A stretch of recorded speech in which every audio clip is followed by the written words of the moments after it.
Human development, gestation, parturition, and lactation. Gestation or gestatory period means it is the pregnancy period. The average duration of the pregnancy period is 280 days or 40 weeks from the date of last menstrual period. കുറച്ചുകൂടെ specific ആയിട്ട് പറഞ്ഞു കഴിഞ്ഞാൽ 9 months and 7 days. If the pregnancy ends before 28th week, it will definitely leads to miscarriage. 28 ആഴ്ചകൾക്ക് മുമ്പ് pregnancy തീരുവാണെങ്കിൽ miscarriage ഉണ്ടാവും, fetal death ഉണ്ടാവും. If it ends before 37th week it will result in premature labour. Underdeveloped ആയിട്ടുള്ള ഒരു baby ആയിരിക്കും delivered ആകുന്നത്. Then gestatory പീരീഡിൻ്റെ ടൈം ലൈൻ ആണ് നിങ്ങളിവിടെ കാണുന്നത്. 4 months തൊട്ട് 9 months വരെയുള്ളത്. അവിടെ ഫീറ്റസിൻ്റെ പൊസിഷനിൽ ഷിഫ്റ്റ് ഉണ്ടാവും, അതുപോലെ തന്നെ ഫീറ്റസിൻ്റെ ഡെവലപ്മെൻറ്റിൽ വളരെ റിമാർക്കബിൾ ആയിട്ടുള്ള ചേഞ്ചസ് ഉണ്ടാവും. ദെൻ പാർച്ചുറേഷൻ, ഗെസ്റ്റേറ്ററി പീരീഡിൻ്റെ അവസാനം ഡെവലപ്പ് ചെയ്യുന്ന ഫീറ്റസ് പുറത്തേക്ക് വരുന്ന ആ പ്രോസസ്സിന് പറയുന്ന ടെക്നിക്കൽ ടേമാണ് parturition or delivery of the baby, process by which the fetus is expelled from the uterus through vagina. യൂട്രസിൽ നിന്ന് വജൈന വഴി ഗെസ്റ്റേറ്ററി പീരീഡിൻ്റെ അവസാനം ഫുള്ളി മച്യൂർ ആയി കഴിയുമ്പോഴേക്കിന് ഫീറ്റസ് എക്സ്പെൽ ഔട്ട് ചെയ്യുന്ന പ്രോസസ്സിന് പറയുന്ന പേരാണ്, ടെക്നിക്കൽ ടേമാണ് പാർച്ചുറേഷൻ. ഈ പാർച്ചുറേഷനെ ഗൈഡ് ചെയ്യുന്നത് പ്ലാസൻ്റ, അതുപോലെ തന്നെ ഫീറ്റസിൻ്റെയും മദറിൻ്റെയും ഒക്കെ ഹോർമോൺസ് ആണ്. പാർച്ചുറേഷൻ എന്ന് പറയുന്ന പ്രോസസ്സിന് പല സ്റ്റെപ്സുകളുണ്ട്. ആ സ്റ്റെപ്സ് ഏതൊക്കെയാണെന്നുള്ളത് നമ്മൾ ഡിസ്കസ് ചെയ്യും. അതുപോലെ തന്നെ അതിൻ്റെ ഹോർമോണൽ കൺട്രോൾ വളരെയധികം ഇമ്പോർട്ടൻ്റ് ആണ്. Hormonal control of parturition. Gestatory പീരീഡിൽ പ്രൊജസ്റ്ററോൺ എന്ന് പറയുന്ന ഹോർമോണിൻ്റെ ലെവൽ എന്ന് പറയുന്നത് വളരെ കൂടുതലായിരിക്കും. ഈ പ്രൊജസ്റ്ററോൺ ആണ് യൂട്രൈൻ കോൺട്രാക്ഷനെ പ്രിവെൻറ്റ് ചെയ്യുന്നത്. പക്ഷേ ഗെസ്റ്റേറ്ററി പീരീഡ് തീരാറാകുമ്പോഴേക്കിന് മറ്റേണൽ ബ്ലഡിൽ ഈസ്ട്രോജൻ്റെ ലെവല് കൂടുകയും പ്രൊജസ്ട്രോണിൻ്റെ ലെവല് കുറയുകയും ചെയ്യും. ഈസ്ട്രോജൻ യൂട്രൈൻ കോൺട്രാക്ഷൻസിനെ പ്രൊമോട്ട് ചെയ്യുന്ന ഒരു ഹോർമോണാണ്. അപ്പോൾ ഈസ്ട്രോജൻ എങ്ങനെയാണ് ഈ യൂട്രൈൻ കോൺട്രാക്ഷൻസിനെ ഇനീഷ്യേറ്റ് ചെയ്യുന്നതെന്നുള്ളതാണ്, ആ കാസ്കേഡ് ഓഫ് റിയാക്ഷൻസ് ആണ് നമ്മൾ ഡിസ്കസ് ചെയ്യാൻ പോകുന്നത്. അപ്പോൾ ഈസ്ട്രോജൻ്റെ ലെവൽ കൂടുമ്പോഴേക്കിന് oestrogen will induce the release of a specific hormone by placenta. That hormone is known as corticotropin releasing hormone, CRH. അപ്പോൾ CRH പ്ലാസൻ്റയിൽ നിന്ന് ഈസ്ട്രോജൻ്റെ ലെവൽ കൂടുമ്പോൾ റിലീസ്ഡ് ആവും. CRH റിലീസ്ഡ് ആകുമ്പോൾ അത് ആൻറ്റീരിയർ പിറ്റ്യൂട്ടറി, ഫീറ്റസിൻ്റെ ആൻറ്റീരിയർ പിറ്റ്യൂട്ടറിയിൽ നിന്ന് Adreno corticotropin hormone ACTH release ചെയ്യാൻ കാരണമാകും. CRH will induce the release of adrenocorticotropin hormone or ACTH from the anterior pituitary of the fetus. ഈ റിലീസ്ഡ് ആയിട്ടുള്ള ACTH now will induce fetal adrenal gland to secrete cortisol and dehydroepiandrosterone, DHEA. അപ്പോൾ ACTH fetal adrenal ഗ്ലാൻഡിൽ നിന്ന് രണ്ട് ഹോർമോൺസിൻ്റെ റിലീസിന് കാരണമാകും, കോർട്ടിസോളും അതുപോലെ തന്നെ dehydro എപ്പി ആൻഡോസ്റ്റിറോൺ, DHEA. ഈ DHEA എന്ന് പറയുന്ന ഹോർമോണിനെ പ്ലാസൻ്റ ഈസ്ട്രോജനായിട്ട് കൺവേർട്ട് ചെയ്യും. The placenta will now convert DHEA into oestrogen. ഈ സമയത്ത് സൈമൾട്ടേനിയസ് ആയിട്ട് യൂട്രൈൻ മസിൽസിൽ ഓക്സിറ്റോസിൻ റിസപ്റ്റേഴ്സിൻ്റെ എണ്ണം വളരെയധികം കൂടും. ഇനി അടുത്ത സ്റ്റെപ്പിൽ പോസ്റ്റീരിയർ പിറ്റ്യൂട്ടറിയിൽ നിന്ന് ഓക്സിറ്റോസിൻ റിലീസ്ഡ് ആവും. Oxytocin will be released from the posterior pituitary. The oxytocin will guide the uterine contraction. അങ്ങനെ യൂട്രൈൻ കോൺട്രാക്ഷൻസ് ഇനീഷ്യേറ്റഡ് ആകും. അപ്പോൾ അവിടെ ഡിസ്റ്റർബൻസ് ഉണ്ടാകുമ്പോൾ ഫീറ്റസ് എക്സ്പെൽഡ് ഔട്ട് ആകാനുള്ള ചാൻസസ് കൂടും. ഇനി അഡീഷണൽ ആയിട്ടുള്ളൊരു ഹോർമോൺ റിലാക്സിൻ എന്ന് പറയുന്ന ഹോർമോൺ ഈ സമയത്ത് പ്ലാസൻ്റ സെക്രീറ്റ് ചെയ്യും. Relaxin from placenta is released. റിലാക്സിൻ്റെ function dilation of the uterine cervix ആണ്. അതായത് യൂട്രൈൻ സർവീക്സ് വളരെ പ്ലഗ് പോലെ അത് ടൈറ്റായിട്ടിരിക്കുകയാണ്. അത് ഡയലേറ്റ് ചെയ്താൽ മാത്രമേ ഉള്ളൂ ഈ ഫീറ്റസ് യൂട്രസിൽ നിന്ന് താഴേക്ക് വജന വഴി പുറത്തേക്ക് പോകത്തുള്ളൂ. അപ്പോൾ റിലാക്സിൻ യൂട്രൈൻ സെർവിക്സിനെ റിലാക്സ് ചെയ്യും. അപ്പോൾ ഫൈനലായിട്ട് ഇതിൻ്റെ ആക്ഷൻ എന്ന് പറയുന്നത് ഓക്സിറ്റോസിനും റിലാക്സിനും ഒക്കെയാണ് ചെയ്യുന്നത്. പക്ഷേ ആ ഹോർമോൺസ് ആക്ടിവേറ്റഡ് ആകുന്നത് കാസ്കേഡ് ഓഫ് ഹോർമോണൽ ആക്ഷൻ വഴിയാണ്. അപ്പോൾ ഇതാണ് ഹോർമോണൽ കൺട്രോൾ ഓഫ് പാർച്യൂറേഷൻ. ഇനി നമുക്ക് ഈ പ്രോസസ്സിനെ ഏറ്റവും സിമ്പിളായിട്ട് ഒന്ന് സമ്മപ്പ് ചെയ്യാം. ഇപ്പോൾ ഫുള്ളി ഡെവലപ്ഡ് ആയിട്ടുള്ള ബേബി സെർവിക്സ് റീജിയണിൽ ഒരു സ്ട്രെസ് ഉണ്ടാക്കും. അപ്പോൾ അങ്ങനെ സെർവിക്സ് റീജിയൻ സ്ട്രെച്ച്ഡ് ആകും.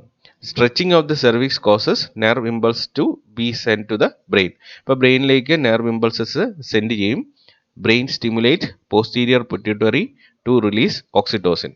അപ്പോൾ ബ്രെയിൻ പോസ്റ്റീരിയർ പിറ്റ്യൂട്ടറിയിൽ നിന്ന് ഓക്സിറ്റോസിൻ റിലീസ് ചെയ്യും. The oxytocin causes smooth muscle lining of the uterus to contract.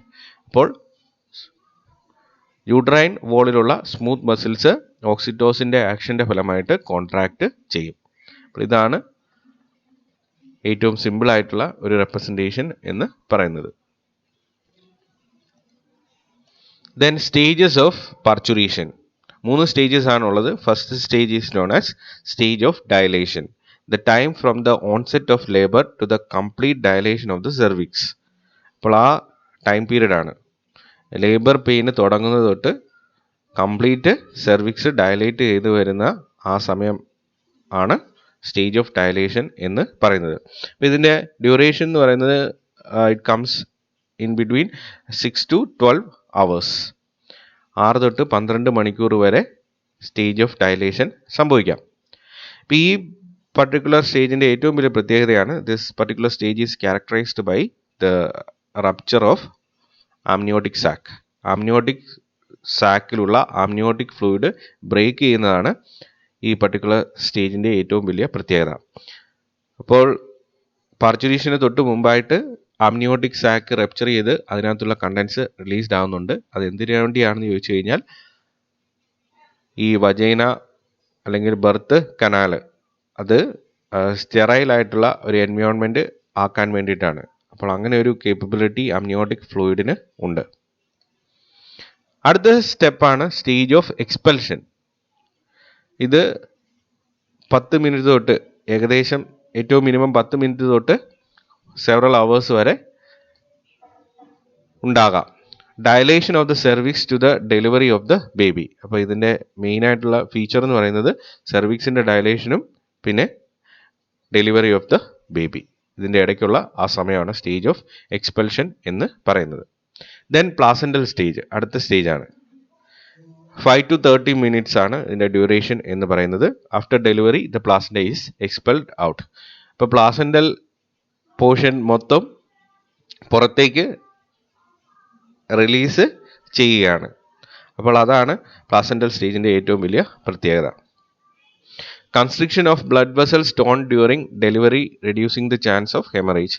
അപ്പോൾ ഈ സമയത്ത് പ്ലാസെൻ്റ പോലെയുള്ള സ്ട്രക്ചേഴ്സ് മൊത്തം പുറത്തേക്ക് പോകുമ്പോഴേക്കിന് അവിടെയുള്ള യൂട്രൈൻ വോളിലുള്ള ബ്ലഡ് വെസൽസ് എല്ലാം ബ്രേക്ക് ചെയ്ത് ഹെമറേജ് ഉണ്ടാകാനുള്ള സാധ്യത, ഇൻറ്റേർണൽ ബ്ലീഡിങ് ഉണ്ടാകാനുള്ള സാധ്യത വളരെ കൂടുതലാണ്. അപ്പോൾ അതിനെ പ്രിവെൻറ്റ് ചെയ്യാൻ വേണ്ടിയിട്ട് ആ ബ്ലഡ് വെസൽസ് എല്ലാം ബ്രേക്ക് ഉണ്ടാകുന്ന ബ്ലഡ് വെസൽസ് എല്ലാം ആ സമയത്ത് വളരെയധികം കൺസ്ട്രിക്റ്റഡ് ആവും. അതുകൊണ്ട് അവിടെ ബ്ലഡ് ഫ്ലോ പ്രിവെൻറ്റഡ് ആവും. പാർച്യൂറേഷൻ്റെ ഡിഫറെൻറ്റ് സ്റ്റേജസ് കാണിക്കുന്ന ഒരു ഡയഗ്രമാണ് നിങ്ങളിപ്പോൾ സ്ക്രീനിൽ കാണുന്നത്. ഇപ്പോൾ ഫീറ്റൽ പൊസിഷൻ ബിഫോർ ലേബർ അതാണ് ഇപ്പോൾ കണ്ടുകൊണ്ടിരിക്കുന്നത്. അപ്പോൾ കുട്ടിയുടെ തല ആ വജൈനൽ പോർഷനിലേക്ക് ഓറിയൻറ്റ് ചെയ്യുന്ന രീതിയിൽ, ആ ബർത്ത് കനാൽ പാസേജിലേക്ക് ഓറിയൻറ്റ് ചെയ്യുന്ന രീതിയിലാണ് ഇപ്പോൾ എക്സിസ്റ്റ് ചെയ്യുന്നത്. അപ്പോൾ ഏകദേശം ഈ പൊസിഷനിലേക്ക് കുട്ടി വരും. ഇങ്ങനെ വന്നില്ലെങ്കിൽ പിന്നീട് ഫർദർ കോംപ്ലിക്കേഷൻ ആണ്. നാച്ചുറലായിട്ടുള്ള ബർത്ത് ആ കേസുകളിൽ പോസിബിൾ അല്ല. ഇനി അടുത്ത ഇതെന്ന് പറയുന്നത് ഫിഗർ എന്ന് പറയുന്നത് ഇതിൻ്റെ ഡയലേഷൻ സ്റ്റേജ് ആണ് ഇവിടെ കാണിച്ചിരിക്കുന്നത്. അപ്പോൾ ആ യൂട്രൈൻ വോളും അതുപോലെ തന്നെ യൂട്രൈൻ സെർവിക്സും പാർഷ്യലായിട്ട് ഡയലേറ്റ് ചെയ്യുന്നു. ഇനി അടുത്തതാണ് expulsion stage. Heavy contraction dilation കൊണ്ട് ഫീറ്റസ് യൂട്രസിൽ നിന്ന് സെർവിക്സ് വഴി എക്സ്പെൽഡ് ഔട്ട് ആകുന്നു. ഇനി അടുത്താണ് പ്ലാസെന്റൽ സ്റ്റേജ്. കുട്ടി വെളിയിൽ വന്നു.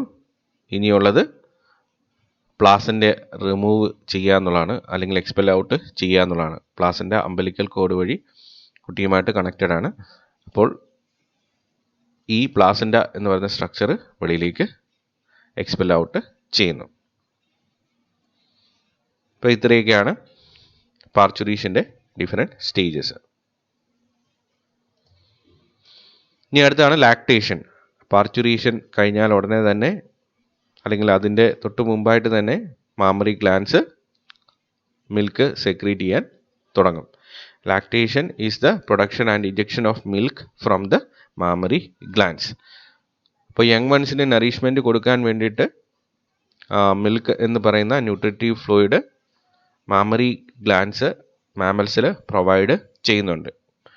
അപ്പോൾ ഗസ്റ്റേറ്ററി പീരീഡിൻ്റെ എൻഡിൽ ഈ മാമറി ഗ്ലാൻസ് സെക്രീറ്റ് ചെയ്യുന്ന മിൽക്കിൻ്റെ പ്രൊഡക്ഷനും ഇജക്ഷനും ഇനീഷ്യേറ്റഡ് ആകും. അതിനെയാണ് ലാക്ടേഷൻ എന്ന് പറയുന്നത്. അപ്പോൾ ഈ ലാക്ടേഷനെ ഇൻഡ്യൂസ് ചെയ്യുന്ന ഒരു ഹോർമോണാണ് prolactin. Prolactin from anterior pituitary gland of the mother is secreted. അപ്പോൾ മദറിൻ്റെ മെറ്റേണൽ ആൻറ്റീരിയർ പിറ്റ്യൂട്ടറി ഗ്ലാൻഡിൽ നിന്ന് പ്രൊലാക്റ്റിൻ എന്ന് പറയുന്ന ആ പർട്ടിക്കുലർ ഹോർമോൺ സെക്രീറ്റ് ചെയ്യപ്പെടും.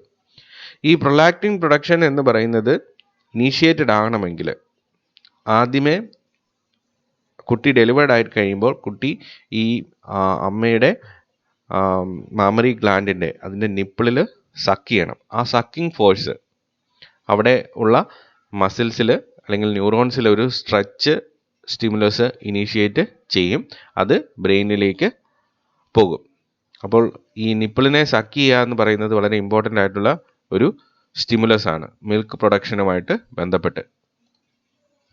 Nerve impulses transmitted from the stretch receptors of the nipple to the hypothalamus. അപ്പോൾ ഹൈപ്പോതലാമസിലേക്ക് സിഗ്നൽസ് പോകും. പ്രൊലാക്റ്റിൻ റിലീസിങ് ഹോർമോൺ PRH എന്ന് പറയുന്ന ഒരു ഹോർമോൺ ഹൈപ്പോതലാമസിൽ നിന്ന് റിലീസ്ഡ് ആവും. അങ്ങനെ ആൻറ്റീരിയർ പിറ്റ്യൂട്ടറിയിൽ നിന്ന് കൂടുതൽ പ്രൊലാക്റ്റിൻ റിലീസ്ഡ് ആവും. ഇപ്പോൾ ഈ പ്രൊലാക്റ്റിൻ ആണ് മിൽക്ക് പ്രൊഡക്ഷന് കാരണമാകുന്നത്. ദെൻ ഓക്സിറ്റോസിൻ എന്ന് പറയുന്ന പർട്ടിക്കുലർ ഹോർമോൺ മാമറി ഗ്ലാൻഡിൽ നിന്ന് മിൽക്കിനെ ഇജക്റ്റ് ചെയ്യാൻ സഹായിക്കും. ഇപ്പോൾ നമുക്ക് ഈ പറഞ്ഞ ഹോർമോണൽ ആക്ഷൻ ഒന്ന് സമ്മറൈസ് ചെയ്യാം. ഗസ്റ്റേറ്ററി പീരീഡിൻ്റെ എൻഡിൽ പ്രൊലാക്റ്റിൻ എന്ന് പറയുന്ന ആൻറ്റീരിയർ പിറ്റ്യൂട്ടറി സെക്രീറ്റ് ചെയ്യുന്ന ഹോർമോണിൻ്റെ ആക്ഷൻ്റെ ഫലമായിട്ടാണ് മിൽക്ക് പ്രൊഡക്ഷൻ നടക്കുന്നത്. അത് ഗസ്റ്റേറ്ററി പീരീഡിൻ്റെ ഏറ്റവും ലേറ്റർ സ്റ്റേജൊക്കെ ആകുമ്പോഴേക്കിന് ഈ പർട്ടിക്കുലർ ഹോർമോണൊക്കെ ഇനീഷ്യേറ്റഡ് ആകും. പക്ഷേ ഇതിൻ്റെ ആക്ച്വലായിട്ട് മിൽക്ക് പ്രൊഡക്ഷൻ ഇനീഷ്യേറ്റഡ് ആകണമെങ്കിൽ ഉറപ്പായിട്ടും ഈ കുട്ടി ഈ മാമറി ഗ്ലാൻഡിലുള്ള നിപ്പിളിൽ അതിൻ്റെ എക്സ്റ്റേണൽ ഔട്ട്ലെറ്റ് ആയിട്ടുള്ള നിപ്പിളിൽ സക്ക് ചെയ്യണം. സക്ക് ചെയ്യുമ്പോഴേക്കിന് ഈ നിപ്പിളിനകത്തുള്ള റിസപ്റ്റേഴ്സ് സ്ട്രെച്ച് റിസപ്റ്റേഴ്സ് ബ്രെയിനിലേക്ക് സിഗ്നൽസിനെ സെൻഡ് ചെയ്യും. ഹൈപ്പോതലാമസിലേക്ക് സിഗ്നൽസിനെ സെൻഡ് ചെയ്യും മദറിൻ്റെ. അപ്പോൾ ഹൈപ്പോതലാമസ് ഈ ആൻറ്റീരിയർ പിറ്റ്യൂട്ടറിയിൽ നിന്ന് PRH എന്ന് പറയുന്ന ഒരു അപ്പോൾ ഹൈപ്പോതലാമസ് PRH ആൻറ്റീരിയർ പിറ്റ്യൂട്ടറിയിൽ നിന്നല്ല, ഹൈപ്പോതലാമസിൽ നിന്ന് PRH prolactin releasing hormone released ആവും. അത് ഹൈപ്പോതലാമസിൽ നിന്ന് റിലീസ് ചെയ്യുന്ന PRH ആൻറ്റീരിയർ പിറ്റ്യൂട്ടറിയിൽ നിന്ന് പ്രൊലാക്റ്റിൻ്റെ പ്രൊഡക്ഷനെ പ്രൊമോട്ട് ചെയ്യും. അങ്ങനെ പ്രൊലാക്റ്റിൻ പ്രൊഡ്യൂസ്ഡ് ആവും. അത് മിൽക്ക് പ്രൊഡക്ഷന് കാരണമാവും. അതേപോലെ തന്നെ മിൽക്കിൻ്റെ ഇജക്ഷനെ കൺട്രോൾ ചെയ്യുന്നത് ഓക്സിറ്റോസിൻ എന്ന് പറയുന്ന പർട്ടിക്കുലർ ഹോർമോണാണ്. അത് പോസ്റ്റീരിയർ പിറ്റ്യൂട്ടറിയിൽ നിന്ന് ഈ സമയത്ത് റിലീസ്ഡ് ആവും. അങ്ങനെ കുട്ടിക്ക് മാമറി ഗ്ലാൻഡിൽ നിന്ന് നിപ്പിൾ വഴി മിൽക്ക് കിട്ടും. ദെൻ കൊളോസ്ട്രം.